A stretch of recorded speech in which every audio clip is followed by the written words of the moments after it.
यह शरीर तो नाशवान है। यह शरीर तब भी रहेगी जब इस शरीर से यह श्वास चली जाएगी। ये इस शरीर की कीमत तब तक है जब तक इसके अंदर उस बनाने वाले की कृपा रूपी यह श्वास हमारे अंदर चल रही है। तो हम यहाँ आए हुए हैं इस श्वास के कारण। अगर हमारे इस शरीर में यह श्वास नहीं रहती तो क्या हम यहाँ आ सकते थे? इसलिए हर मनुष्य को समझना चाहिए कि यह जीवन हमारा अनमोल है, बनाने वाले की कृपा है कि जिसने यह अनमोल श्वास हमारे इस शरीर में चल रही है, उसको धन्यवाद देने के बजाय हम भगवान से प्रश्न करते हैं कि भगवान तुमने हमें ये नहीं दिया, हमें वो नहीं दिया। तो ये हमारे मन में प्रश्न आते हैं। नहीं, अगर हम ये सोच लें भगवान ने जीवन दिया, इस शरीर में श्वास दिया, ये श्वास आ रही है और जा रही है, हम इसको ही नहीं जान पाए तो हम क्या जान पाए? क्योंकि श्वास के होने से हमारे सारे सुख दुख सब कुछ है। जब ये श्वास नहीं रहेगी तो ना हमें दुख होगा ना हमें सुख होगा। जो सारे रिश्ते नाते, जो हमारी खुशियाँ हैं, जो हम चाहते हैं कि हम यहाँ जाएं, हमको वह आनंद मिले, तो क्यों हम सोचते हैं? क्योंकि हमारे अंदर यह श्वास आ रही है और जा रही है। इसका ही सब खेला है। उस परमात्मा ने हमको यह उपहार दिया है जो हमारे जीवन में इसका कोई मूल्य नहीं दे सकता।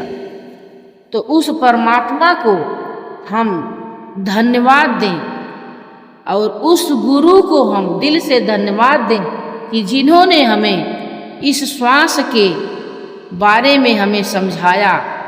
नहीं तो श्वास तो हमारी पहले भी आ रही थी, जा रही थी, हमें नहीं पता था। जब तक हमें ज्ञान नहीं था, हमें कुछ पता ही नहीं है श्वास क्या है। श्वास तो आ रही है, जा रही है, लेकिन जब तक हमें ज्ञान नहीं हुआ था तब तक हमें पता ही नहीं था। तो इसलिए हर मनुष्य को आनंद चाहिए। वो हर जगह आनंद ढूंढता है कि कहाँ हमें आनंद मिले, हम वहाँ जाएं। आनंद में होना हर समय लोग इसे एक असंभावना के रूप में देखते हैं, जिसके संत महात्मा सभी कहते हैं कि जो हो रहा है वह हो रहा है, वो यहाँ हो रहा है, वह इस श्वास की माला में हो रहा है, एक एक श्वास में हो रहा है। तेरी जो चेतना है उसमें हो रहा है, तेरे अंदर जो सत्य है उसमें हो रहा है। उसमें अपने को लगाओ, तुमको भी आनंद मिलेगा। तो समझने की बात है कि दुनिया कहती है कि अंदर कुछ नहीं है, अंदर कुछ नहीं है, बाहर की बाहर सब कुछ है, बाहर ही बाहर सब कुछ है। और समय के संत महात्मा कहते हैं बाहर कुछ नहीं है, अंदर ही सब कुछ है। तो अब तुम अपने जीवन में क्या डिसीजन, क्या निर्णय लोगे, अंदर या बाहर? तो महाराज जी कहते हैं कि बाहर तुम सब छोड़ दो, क्योंकि अगर तुम छोड़ना भी चाहोगे तो नहीं छूटेगा। यह तो इतना कस कर बांधा हुआ है कि यह छूटेगा नहीं। तो बात हुई अंदर की, कम से कम महाराज जी कहते हैं कि जो अंदर की चीज़ है उसको तो पकड़ो, बाहर तो छूटने से रहा। अरे और सारे नाते जो बनाए हुए हैं ये तो एक ना एक दिन छूट जाएंगे, पर जो असली सच्चा हृदय का नाता है इसको तो मत तोड़ो, इसको तो मत छोड़ो, इसको तो मत जाने दो।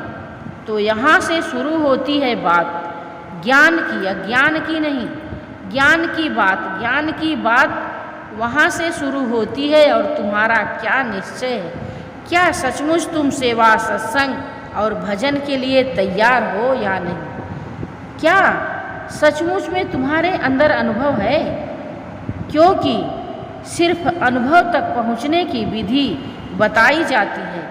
अनुभव क्या होगा यह कोई नहीं बताएगा। अनुभव तक, उस जगह तक पहुँचने की विधि यह ज्ञान है।